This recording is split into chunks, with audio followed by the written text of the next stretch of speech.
नमस्ते, मैं चंद्रभूषण।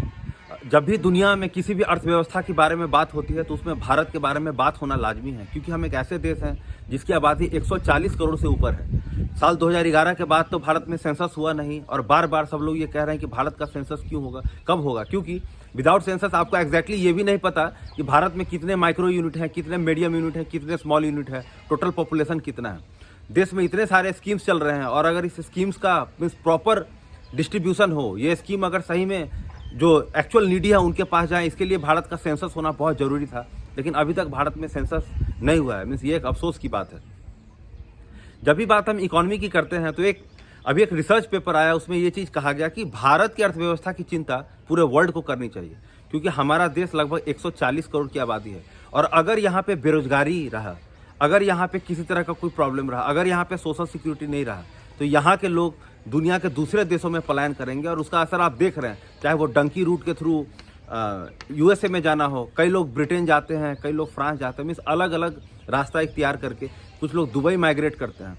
तो ये कहना कि भारत को के बारे में सोचना सिर्फ ये भारत का प्रॉब्लम है, ये बिल्कुल ही गलत बात है। भारत के बारे में पूरे वर्ल्ड की निगाह रहती है, क्योंकि हमें ये बिल्कुल देखना है कि किस रफ्तार से हम ग्रो कर रहे हैं। अगर आप साल 2011 की बात करें तो उस टाइम हमेशा कहते थे कि इंडिया और चाइना में टक्कर है, क्योंकि मशहूर अर्थशास्त्री रघुराम राजन कहते हैं कि साल 2011 की अगर हम बात करें तो भारत लगभग चाइना से 5 से 8 साल पीछे हुआ करता था, क्योंकि वर्ष 1991 से लेकर साल 2011 तक उस 20 साल की अवधि में भारत का जो औसतन ग्रोथ रेट है वो लगभग 7% है, और पूरे वर्ल्ड के किसी भी एक डेमोक्रेटिक कंट्री के लिए वो एक शानदार परफॉर्मेंस था।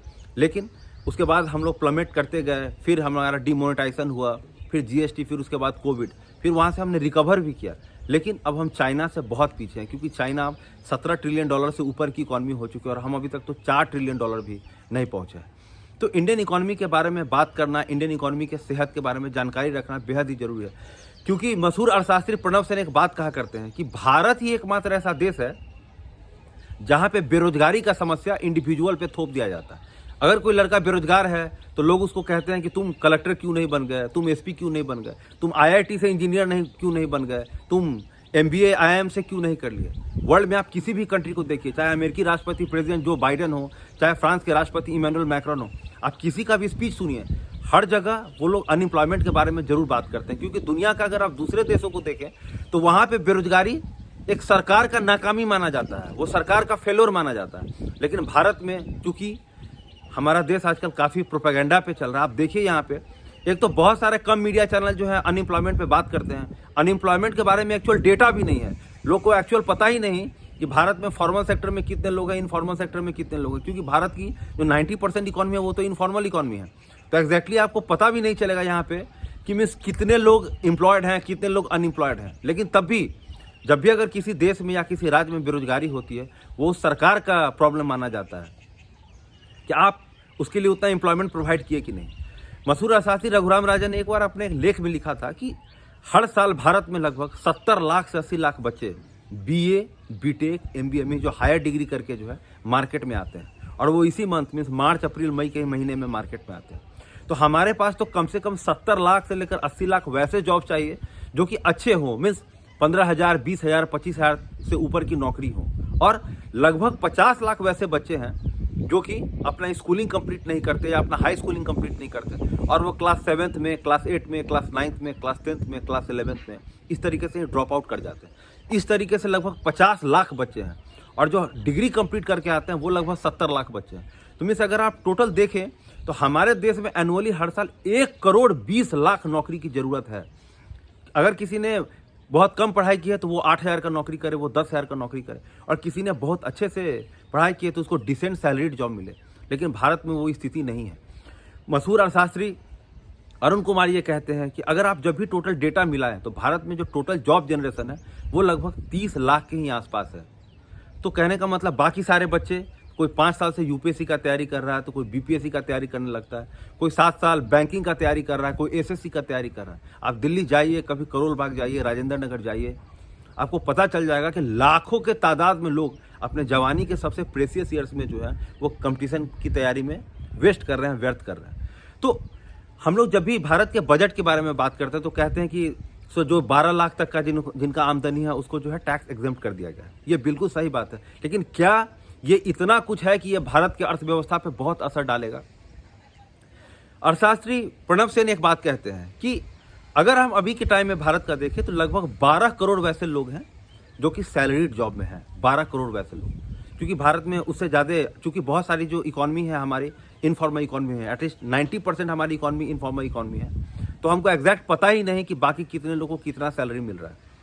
तो 12 करोड़ से अधिक लोग जो है हमारे देश में सैलरीड हैं, और अभी जो इनकम टैक्स में एग्जेम्प्ट किया उसके थ्रू क्या होगा कि लगभग 3 करोड़ लोग को उससे फ़ायदा मिलेगा। प्रति माह जो है लगभग 2500 से लेकर 8000 रुपया तक का जो है बचत लोगों को होगा, और वो जितने भी भारत में सैलरीड क्लास पीपल हैं उसके लगभग 25% वर्कफोर्स को वो फ़ायदा पहुंचाएगा, उनको वो आमदनी होगा।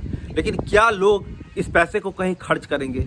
आज के टाइम में यही एक सबसे बड़ा चिंता का बात है, क्योंकि जिस तरीके से पूरे वर्ल्ड मार्केट में उथल पुथल है, जिस तरीके से प्रेसिडेंट ट्रंप जो है प्रोटेक्शनिस्ट पॉलिसी अपना रहे हैं, जिस तरीके से रसिया यूक्रेन पे बात चल रहा है, लोग अब पैसा खर्च करने को तैयार नहीं। आप कुछ दिन पहले ही देखा आपने किस तरीके से शेयर मार्केट ने ब्लीड किया।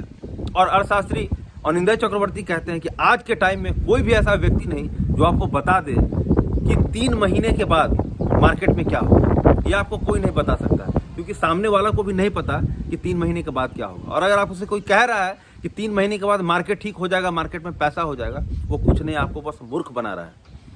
तो जिस तरीके से पूरे वर्ल्ड में उथल पुथल मचा हुआ है, जिस तरीके से प्रेसिडेंट ट्रंप टैरिफ लगा रहे हैं, और भारत का जो इकॉनमी है आप देखिए, भारत का जो औसतन जो हमारा जो नॉर्मल ग्रोथ रेट है वो कितना है, 6% से लेकर 6.5% तक। मतलब है कि इकॉनमी की हालत बहुत अच्छी नहीं। तो ऐसे केस में जो लोगों को जो पैसा बच रहा है, ये बहुत ही कम चांस है कि लोग उस पैसे को इन्वेस्ट करेंगे।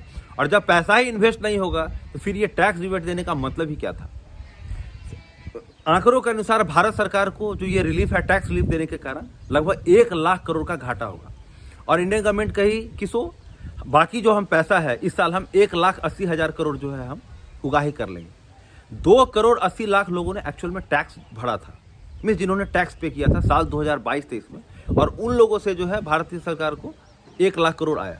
अब भारत सरकार ने जो टैक्स लिमिट लाया है उसके बाद केवल 1.5 करोड़ लोग ही वैसे बचेंगे जो इनकम टैक्स एक्चुअल भरेंगे। जो लोग इनकम टैक्स रिटर्न फाइल करते हैं उसकी संख्या अधिक है, लेकिन जो लोग एक्चुअल में इनकम टैक्स भरेंगे वो केवल 1.5 करोड़ होगा। 2 करोड़ 80 लाख से आप कह रहे हैं कि हम 1 लाख करोड़ ला पाए, जो कि 2022-23 का आंकड़ा है। अब वो संख्या घट के हो गया 1.5 करोड़। आप उससे कह रहे हैं कि हम उन्हीं 1.5 करोड़ से 1,80,000 करोड़ लाएंगे। मतलब क्या इस साल उन सबों का आमदनी 30% बढ़ेगा? ये एक बेहद ही सोचने की बात है, और ये बिल्कुल सही बात है कि आंकड़ों में लफेबाजी है। क्योंकि जब आप 2 करोड़ 80 लाख पॉपुलेशन से जो लोग टैक्स पेड किए, जब आप 1 लाख करोड़ लाए तो वो सीधे घट के 1.5 लाख करोड़ आ गया। वहां से आप फिर इतना पैसा कहां से लाएंगे?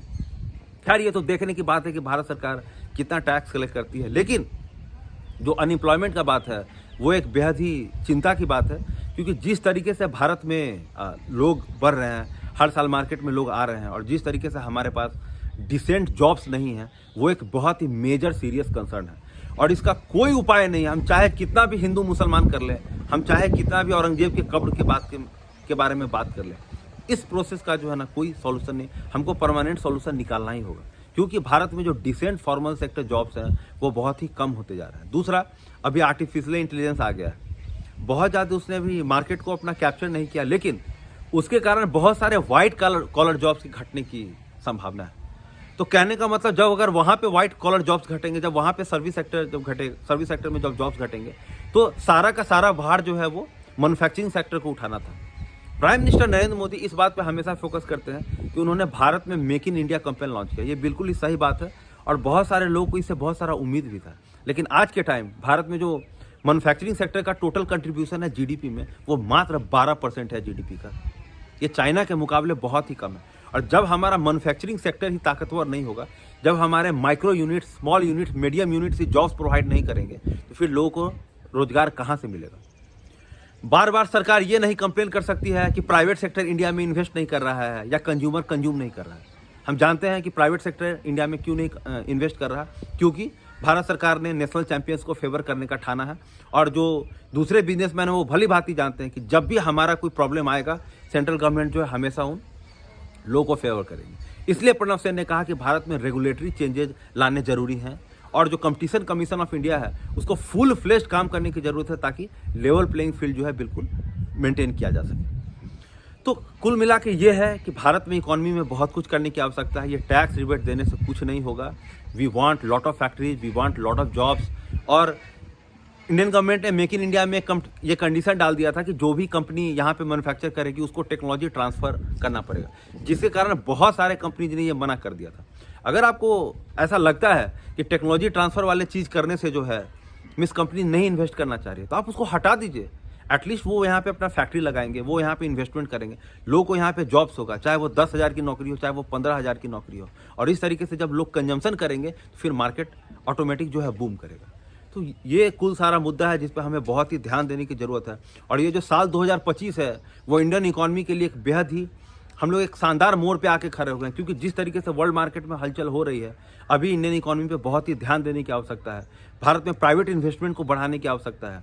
जो चाइना से जो पैसे निकल रहे हैं उसको भारत में लाने की आवश्यकता है। जिस तरीके से तमिलनाडु एक मॉडल बना हुआ है कि जैसे भी कोई कंपनी है जो भारत में इन्वेस्ट करना चाहती है वो अधिकतर तमिलनाडु में इन्वेस्ट करना चाहती है।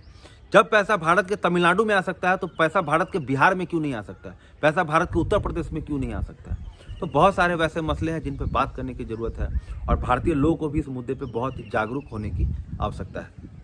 आखिरी बात मैं कहना चाहता हूँ कि इंडियन गवर्नमेंट हमेशा कहती है कि हमारा जो ये पैसा है, टैक्स का पैसा है, वो हम लोगों को जो फ्री राशन है और जो दूसरे स्कीम्स हैं हम उन पर खर्च करते हैं। ये बात बिल्कुल गलत है, क्योंकि भारत में जितना भी स्कीम है जो कि सेंट्रल गवर्नमेंट चलाती है उसका कुल खर्चा लगभग 7 लाख करोड़ पड़ता है प्रति साल। कुल खर्चा 7 लाख करोड़ है और इंडियन गवर्नमेंट जो है वो लोन कितना लेती है, 16 लाख करोड़, 17 लाख करोड़। आप हर साल का बजट का देखिए यही होता है, जिसमें इंडियन गवर्नमेंट को लगभग 11 लाख करोड़ जो है इंटरेस्ट पेमेंट करना पड़ता है। बाकी जो 7 लाख करोड़ बचा वो इंडियन गवर्नमेंट जो है लोगों को स्कीम्स के थ्रू देती है। तो सरकार लोन लेकर लोगों को फ्री राशन बांट रही है और अपना वोट ले रही है। इससे ठीक है, इसे आप चुनाव जीत सकते हैं, लेकिन इससे हम अगर चाहें देश को कि मीन्स डेवलप्ड कंट्री बनाए हैं। अभी भारत का जो प्रति व्यक्ति आया है वो लगभग $2500 है और एक डेवलप्ड कंट्री बनने के लिए हमें $12,500 इकॉनमी के बनने की आवश्यकता है। अगर आप अमेरिका का प्रति व्यक्ति आए देखिए वो लगभग $82,000 है। तो जिस हिसाब से भारत चल रहा है, अरविंद सुब्रमण्यम कहते हैं कि हम $5,000 भी नहीं पहुंचेंगे अगले 5 साल में। इसीलिए भारत की इकॉनमी को बहुत ही अच्छे से ले जाने की ज़रूरत है और सरकार को अपने डीएनए को चेंज करने की ज़रूरत है, नहीं तो हम सही फॉर्च्यून नहीं देख पाएंगे। और इस तरीके से भारत में करोड़ों युवाओं का नुकसान हो जाएगा और बेरोजगारी की वजह से जितनी भी सारी समस्याएं जो देश में उत्पन्न होती हैं वो हर तरह की समस्याएं देश में उत्पन्न होती रहेंगी। उम्मीद है आपको मेरा ये वीडियो पसंद आया होगा। धन्यवाद।